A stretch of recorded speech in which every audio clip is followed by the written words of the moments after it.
Queridos, vamos abrir nossas Bíblias lá em Marcos, Evangelho de Marcos, capítulo 1, versículos 16 a 20. Evangelho de Marcos, capítulo 1, versículos 16 a 20. Texto bastante conhecido.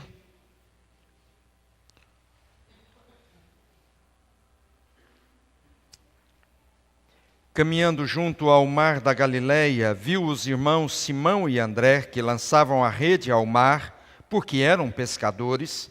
Disse-lhes Jesus: Vinde após mim, e eu vos farei pescadores de homens. Então eles deixaram imediatamente as redes e o seguiram. Pouco mais adiante viu Tiago, filho de Zebedeu, e João, seu irmão, consertando as redes. E logo os chamou, deixando eles no barco a seu pai, Zebedeu, com os empregados, seguiram após Jesus. Vamos orar? Deus, que o Senhor fale ao nosso coração, que o Senhor nos instrua, que o Senhor nos conceda a capacidade de ouvirmos aquilo que vem do Senhor. Não permita que da minha boca saia qualquer palavra que não seja fruto da iluminação do Teu Espírito, e que absolutamente nada seja guardado no coração ou na mente dos meus irmãos que aqui estão, daqueles que estão assistindo pela internet ou ainda assistirão. Qualquer palavra que o Senhor não deseje que eles ouçam e que eles guardem no coração. Que o Senhor cerque esse lugar com a Tua graça e com a Tua presença, para que, cheios do Teu temor, nós possamos de fato ouvir a palavra do Senhor, em Cristo Jesus. Amém, Senhor. Amém.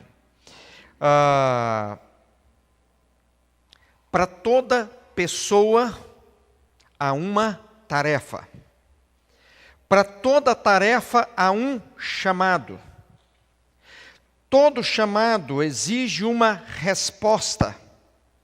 E toda resposta a esse chamado, a essa vocação, traz em si um preço, um custo. O texto que nós lemos aqui, queridos, fala exatamente dessas 4 coisas. Fala de pessoas, no caso específico aqui fala de quem chama, e fala dos que são chamados. Quem chama é Jesus. Quem são chamados especificamente aqui, 4 homens, Tiago e João, Simão e André. São 4, 2 mais 2 aqui. Então, o texto aqui fala de pessoas, de 5 pessoas especificamente. Fala de uma tarefa específica. Jesus é aquele que começou o seu ministério pregando, anunciando, como nós vimos no domingo passado. Mas agora, para esses homens que são chamados, tem uma tarefa para eles. Eu quero que vocês sejam pescadores de homens. E para o cumprimento a esse chamado, há uma resposta a ser dada. E a resposta, ela sempre pode ser sim ou não. No caso desses 4 homens, a resposta foi positiva. Tá bom, nós vamos. E diante da resposta positiva, eles estavam dispostos a pagar um preço. O preço foi que eles deixaram o seu trabalho, deixaram a sua profissão, deixaram o seu ganha-pão, deixaram o pai, deixaram famílias para trás, pagando o preço de uma resposta positiva àquilo que eles tinham sido chamados. Queridos, aqui nós estamos falando de uma história de Jesus que nós conhecemos tanto, mas a mesma coisa acontece comigo e com você.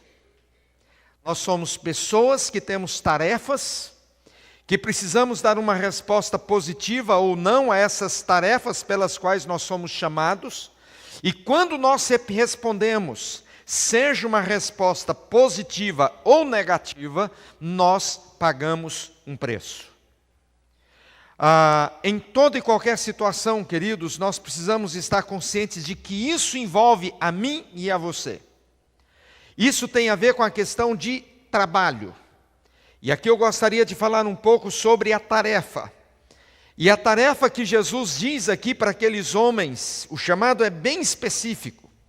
Eu quero que vocês deixem de ser pescadores de peixes para se tornarem pescadores de homens. A tarefa era fundamental para aquele começo de ministério de Jesus Cristo.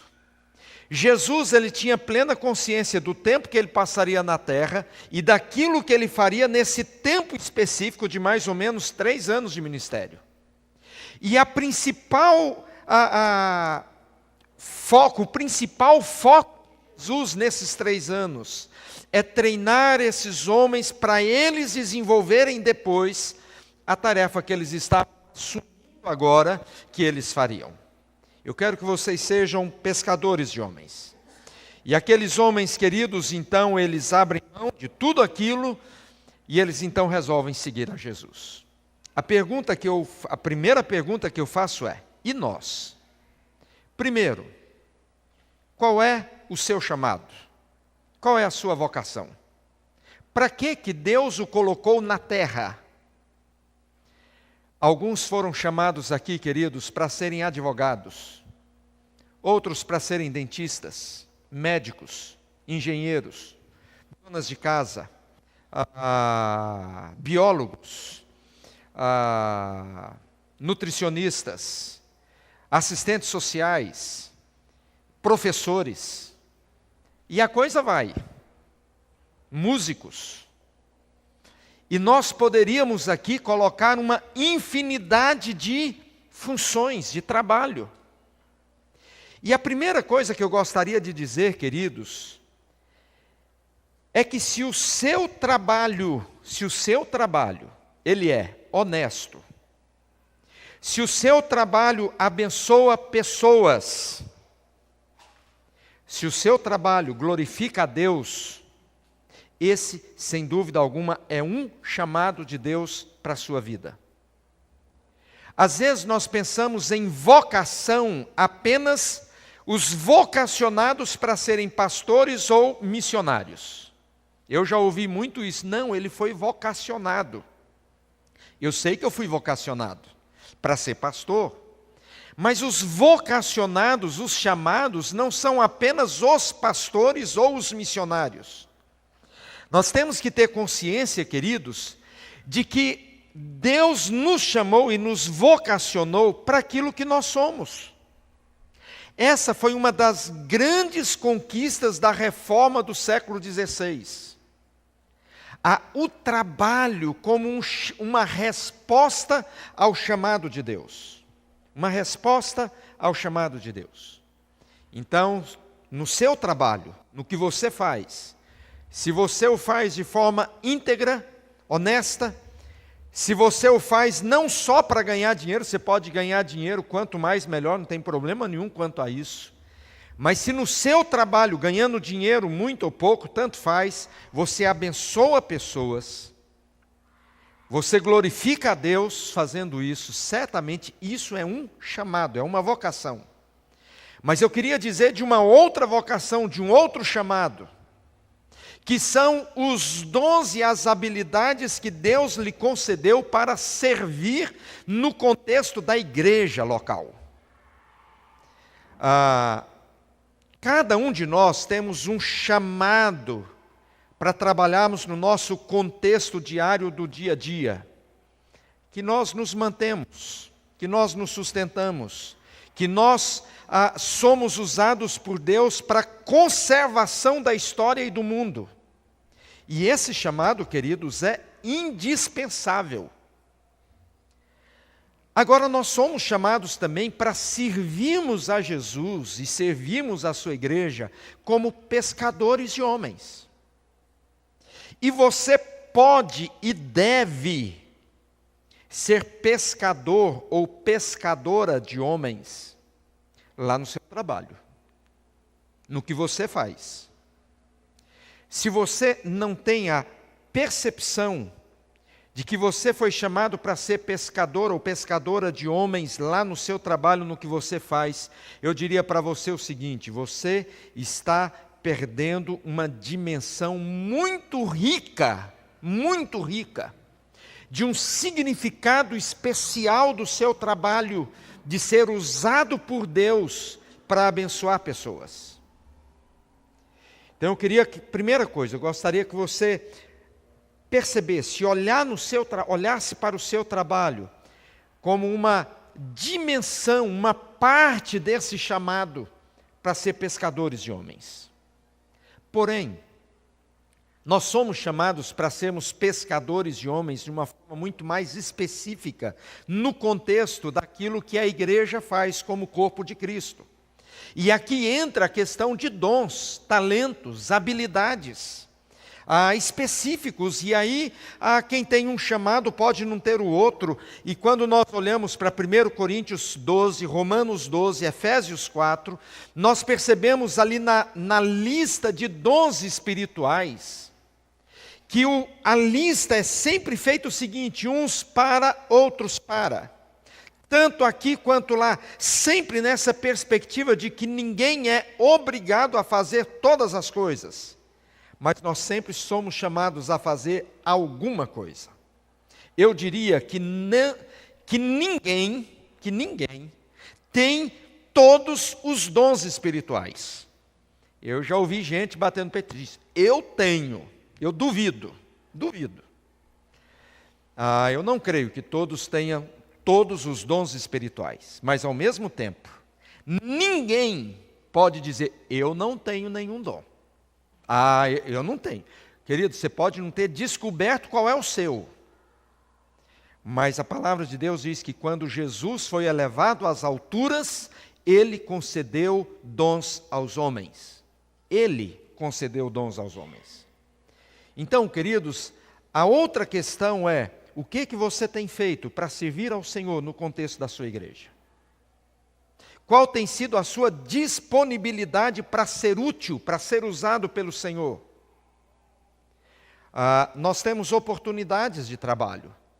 Mas todo mundo tem serviço para todo mundo? Talvez não. Se todo mundo parasse aqui e falasse: pastor, o que eu faço? Quero começar amanhã. Meu irmão, me dá um tempo, deixa eu pensar. Mas tem trabalho para todo mundo. Tem serviço para todo mundo. E aí eu queria que você pensasse: o que é que eu não tenho feito e que eu deveria estar fazendo?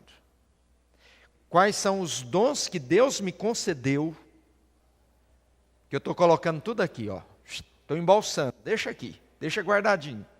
Se em algum momento eu achar que vai ser legal, aí tudo bem, aí eu tiro. E aí eu uso. Queridos, não é assim. E daí eu queria que nós olhássemos para esse texto, queridos, e percebemos algumas coisas que Jesus faz com esses homens, e pensar na nossa realidade, na nossa vivência como igreja. Se nós temos agido de fato como pescadores de homens, ou se nós temos sido apenas assistentes. Se nós estamos aqui apenas para receber alguma coisa. Se nós estamos aqui apenas como torcedores, uns torcendo a favor e outros contra. Se nós estamos aqui apenas assim, vamos ver o que esse povo vai fazer por mim. John Kennedy, se eu não estou enganado, na segunda vez que ele foi empossado, depois de reeleito, no seu discurso, uma parte ficou muito conhecida. Ele disse: não pergunte o que a América pode fazer por você. Pergunte o que você pode fazer pela América. Às vezes na igreja a impressão que eu tenho é que as pessoas estão perguntando: o que essa igreja pode fazer por mim? Claro que a igreja pode e muitas vezes deve fazer alguma coisa por você, claro. Mas a pergunta principal deve ser: como eu posso servir ao Senhor no contexto da minha igreja? E aí Jesus chama esses homens: Simão e André, irmãos, João e Tiago, outros irmãos, os 4 pescadores, os 4 chamados para seguir a Jesus. E eles resolvem seguir. E eu acho interessante que, falando especificamente de João e de Tiago, diz que eles deixaram no barco a seu pai, Zebedeu, com os empregados e seguiram Jesus. Era uma companhia. Às vezes a gente pensa em pescador, como aquele pescador nosso aqui, que vai no final de semana para o rancho, lá no Rio Grande, e fica lá na beira do barranco, lá, tal, lazer. Não, ali era indústria. Aos comentaristas, há um homem, um historiador que viveu na época de Jesus, chamado Flávio Joséfo. Joséfo, ele diz que naquela época, no Mar da Galileia, havia aproximadamente 500 barcos. 500 barcos. Era um negócio gigantesco. E aí, o texto diz aqui que eles deixaram o barco. Deixaram o pai, olha, o senhor toma conta, nós vamos seguir esse homem. E eles tinham empregados, e deixaram os empregados. Era a fonte de renda deles. Mas o que nós aprendemos aqui, queridos? Algumas coisas. Primeira delas, Jesus chama para o seu trabalho gente ocupada. Serve para Jesus gente que é ocupada. Eu tenho ouvido muitas vezes pessoas que dizem, pastor, mas eu tenho tanta coisa para fazer, não dá. Meu irmão, é exatamente o contrário. Gente que é ocupada é gente que serve para o trabalho do Senhor. Me desculpem, queridos, mas essa desculpa que eu sou ocupado não dá tempo para envolver em mais coisa, cuidado com isso. Cuidado. Porque você pode estar dizendo não é para o pastor, não é para a igreja. Mas de repente, pelo fato de você ser ocupado e usar isso como desculpa para não fazer, para não envolver, para não se comprometer, Jesus está dizendo, gente, eu te chamei porque você é ocupado mesmo. Gente preguiçosa para mim não serve. Gente que não pega no chifre do boi para valer e arregaça as mangas, não serve. Tem que ser gente ocupada. É estudante que tem que estudar muito. É estudante que rala para passar nas provas. Pastor, mas eu tenho que estudar demais. É de você. É você que está sendo chamado. Pastor, olha, mas eu tenho trabalhado tanto, pastor, o negócio está complicado. Tem que fazer hora extra todo dia. E dia de folga, sábado, não tem jeito. Domingo eu estou... Gente, o chamado de Deus é para quem está ocupado, para quem trabalha. Então, se você é uma pessoa ocupada, chamado é para você. Essa é a primeira coisa que eu aprendo nesse texto. Segunda coisa, nesse caso específico aqui, Jesus não está preocupado em chamar pessoas por aparência. Por aparência.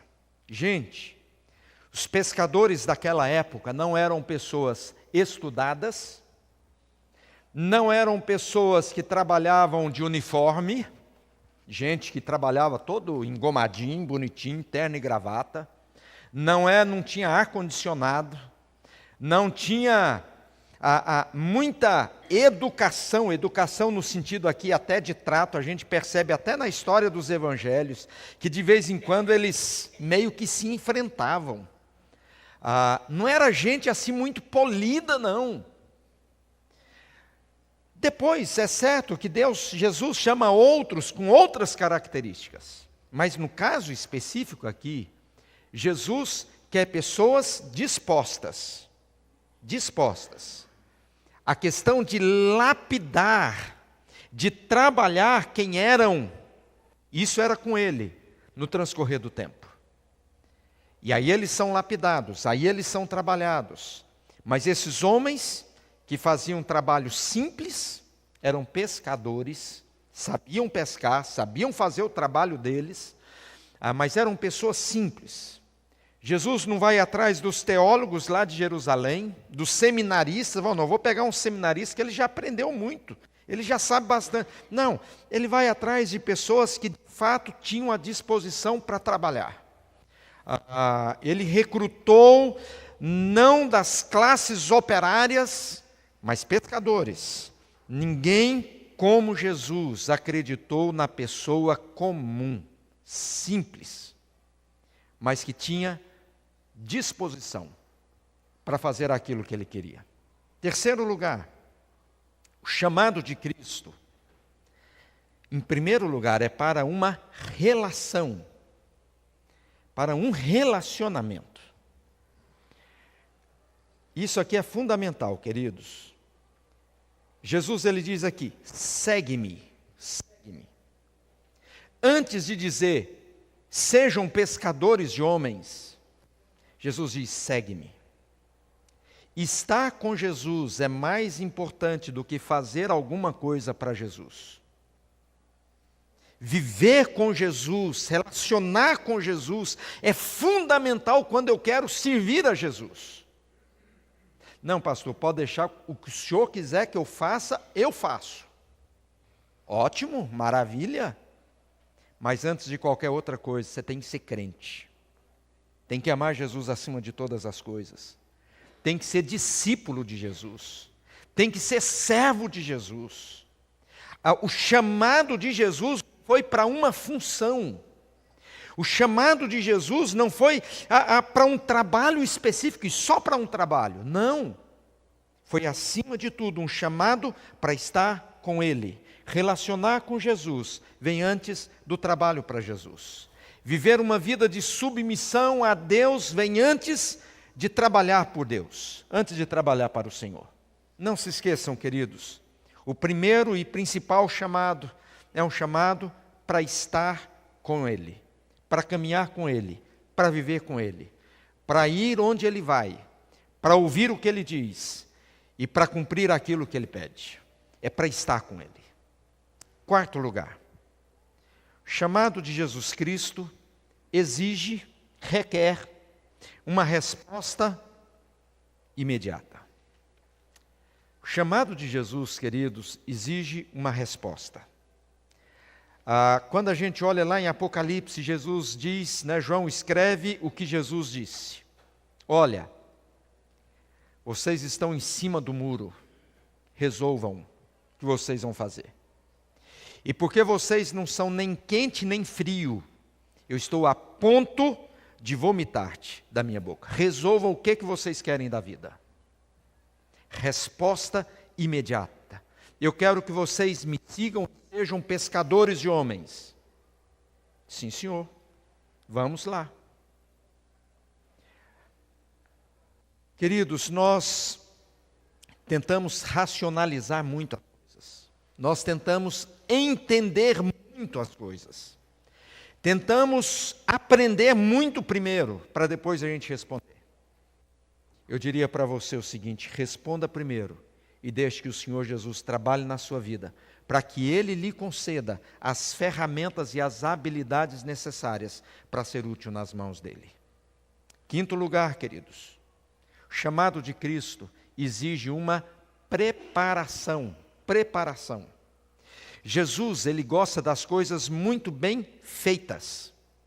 E Ele não vira para os discípulos e diz, olha, sejam pescadores de homens, vão. Não. O que Jesus diz aqui é, eu farei de vocês pescadores de homens.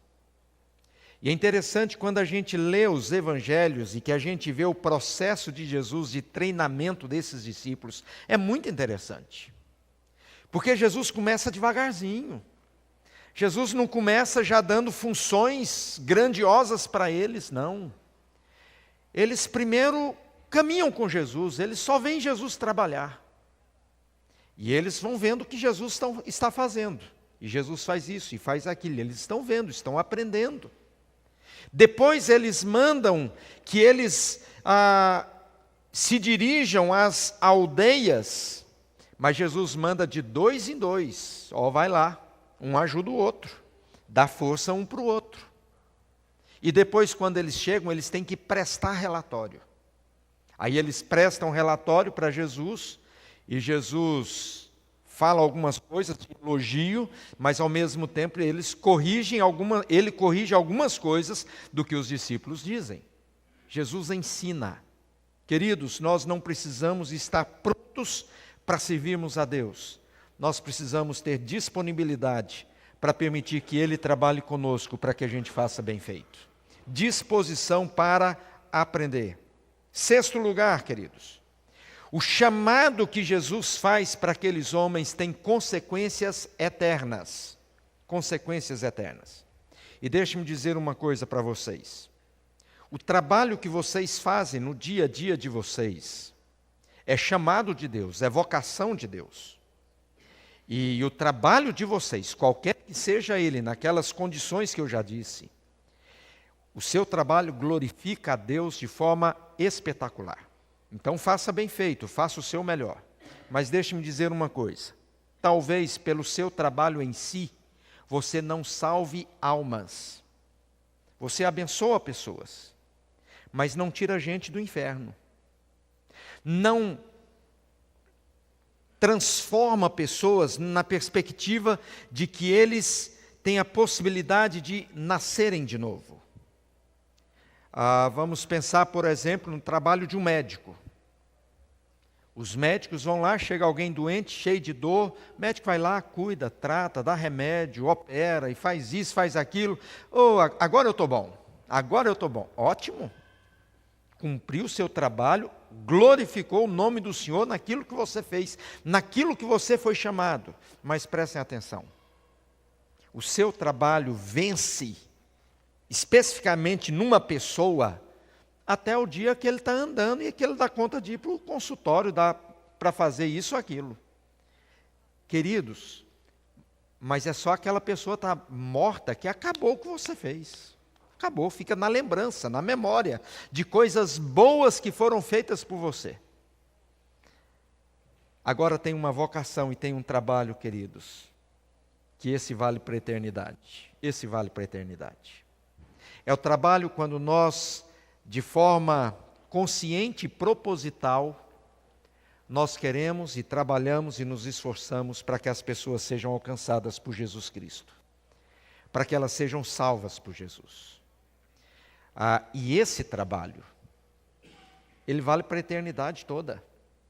Esse trabalho que você faz, você quando chegar no céu, eu fico pensando, queridos, que prazer deve ser chegar no céu e poder ouvir de alguém que a gente não tem a menor ideia. Fala, olha, sabe por que eu estou aqui no céu? Porque um dia você me falou isso, isso e aquilo.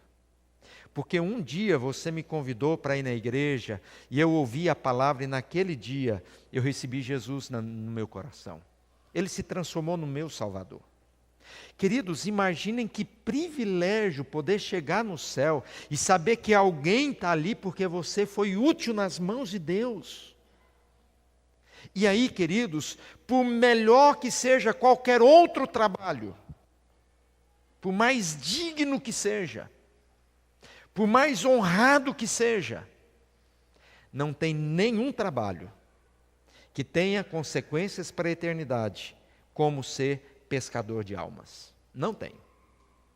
Eu sei que todos trabalham no desejo de ter uma boa remuneração, de ganhar dinheiro, poder morar bem, poder passear, poder fazer isso, trocar de carro, e aí a lista cresce. Ótimo, não tem problemas. Mas eu fico preocupado quando a gente trabalha, empenha todo o nosso esforço, toda a nossa dedicação, e a gente não pensa um minuto sequer que eu preciso trabalhar com vistas à eternidade. Pense nisso. Não trabalhe só pelos 80, 90, 100 anos que você vai viver. Não trabalhe só pensando na sua aposentadoria. Não trabalhe pensando só naquilo que você vai deixar para os seus filhos. Trabalhe. Faça um trabalho que implica consequências para a eternidade. Isso é incomparável. Não tem salário que seja maior ou melhor do que isso. Mas, pensando nessas coisas, queridos, há 3 exigências quando a gente pensa nesse trabalho, nesse chamado para sermos pescadores de homens. E aqui eu quero terminar fazendo 3 afirmações finais. Primeiro, o trabalho de Cristo implica ruptura. algum rompimento. O que eu quero dizer com isso? No caso desses homens, a ruptura foi deixar barco, dinheiro, família para trás. No nosso contexto, talvez, Deus não chame para que você tenha que romper com os seus laços familiares, de endereço, de residência. Talvez nem afete a questão financeira também. Mas o que Deus está pedindo? Que a gente abra mão para que a gente possa servi-lo da melhor forma. O Senhor Jesus diz que se nós queremos ser discípulos dele, nós precisamos renunciar a tudo quanto somos ou temos por amor a ele. Às vezes o que nós temos que romper em relação ao passado, seja alguns pecados de estimação. Algumas coisas que a gente sabe que é pecado, mas pastor, isso não é grave. Isso é um pecadinho. Pastor, tem gente que eu conheço na igreja que tem pecado muito pior do que o meu. Esquece a vida do outro, cuida da sua vida. Romper com aquilo que nos separa de Deus. É a principal exigência do Senhor para o serviço dele. Eu não sei, queridos, quantos, e aqui não é uma palavra de acusatória de forma alguma, mas se nós queremos ser úteis no contexto do reino de Deus, você tem que viver uma vida santa diante de Deus. Deus não aceita qualquer um no seu trabalho, não. Cuidado, cuidado. Eu fico muito preocupado quando eu vejo pessoas se dispondo a trabalhar, mas que querem trabalhar só.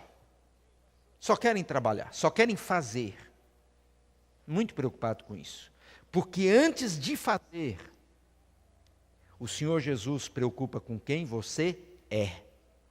O ser é muito mais importante do que o fazer.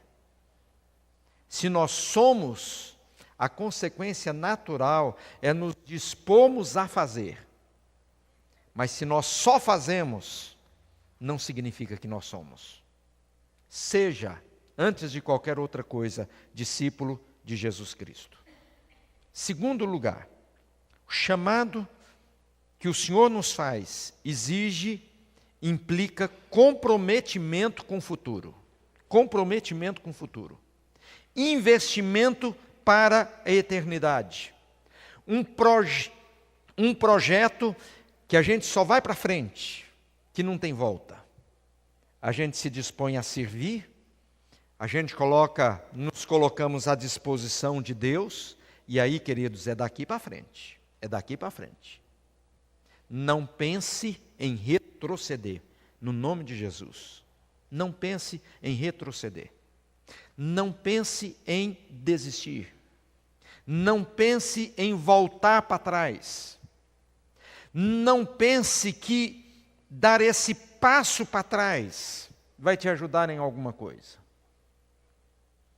Siga para frente, em direção àquilo que o Senhor deseja que você o sirva. E por fim, queridos, nós temos que ter a certeza de que quando nós nos dispomos nas mãos do Senhor, antes de fazermos, mas para sermos, Deus mesmo nos recompensará. Deus mesmo nos recompensará. Naquela folha que eu falei para vocês pegarem, que tem a ver com a questão daquele pedido que eu fiz, tem um texto de Neemias que eu gosto muito. Neemias, por três vezes, ele vai dizer, durante todo aquele processo de reconstrução dos muros de Jerusalém, ele vai dizer: Senhor, lembra-te de mim pelos benefícios que eu fiz à tua casa. Não te esqueças, Deus, do que eu fiz.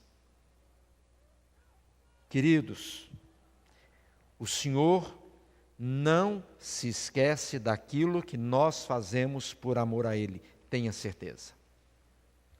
Teve um autor, pastor Samuel Vieira, disse isso aqui, eu gostei muito. Ele diz que o salário de quem trabalha para o Senhor, no contexto da igreja, salário não é bom não, mas a aposentadoria é formidável. É formidável. A aposentadoria, a recompensa final. Gente, como que é o nome daquela conta que o governo manda a gente fazer para calcular a aposentadoria? Me ajudem aí. Tem uma conta lá que você soma tempo de trabalho, tempo de idade, tempo de contribuição. Como que é o nome disso? Gente, ninguém está preocupado com a aposentadoria aí, não? Hã? Fator previdenciário. É isso aqui. Gente, na previdência oficial do céu, não tem fator previdenciário. Não tem.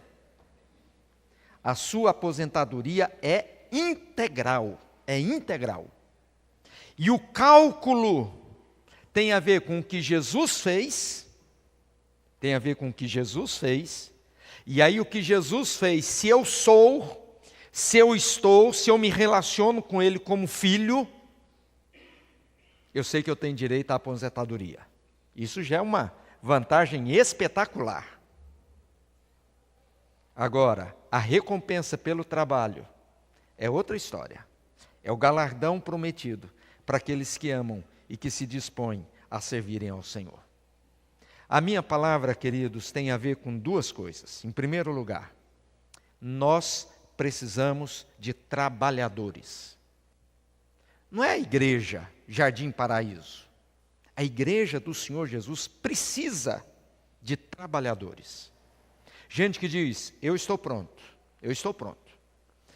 O que Deus me colocar para fazer, eu faço. Não sei, mas eu aprendo. Eu me disponho a fazer. Isso tem a ver com o lado que precisa ver as coisas acontecendo. Mas tem um outro lado, queridos, tem o seu lado. O lado de quem trabalha, o lado de quem serve. O lado de quem disse um dia para o Senhor, eis-me aqui, envia-me a mim. Estou pronto. Olha, me sigam. Sejam pescadores de homens, mudem de trabalho, deixem aí os barcos, deixem a empresa, vamos comigo, tá bom, nós vamos. Isso tem a ver com a resposta que nós damos ao chamado do Senhor Jesus, e que certamente a recompensa será a melhor de todas. Está disposto a ouvir e a atender o chamado do Senhor para a sua vida? E aí eu volto lá para o comecinho para a pergunta que eu fiz. O que Deus tem colocado no seu coração para que você faça? Você tem respondido positivamente? Ou você começa a encontrar justificativas para pastor? E aí eu não estou dizendo só daquilo que a gente faz no contexto da igreja, no sentido de disponibilidade de ser útil no reino de Deus. Meu querido, tenha sempre uma palavra positiva para aquilo que o Senhor pede da sua vida. Você não vai se arrepender. Não vai se arrepender. A recompensa, é muito maior do que nós imaginamos, porque ela vale para a eternidade. Nós vamos cantar um hino. Na verdade, esse hino era para a gente ter cantado lá na hora que nós oramos pela nossa pátria. E eu esqueci, passei por cima aqui e não vi. E eu resolvi que a gente deveria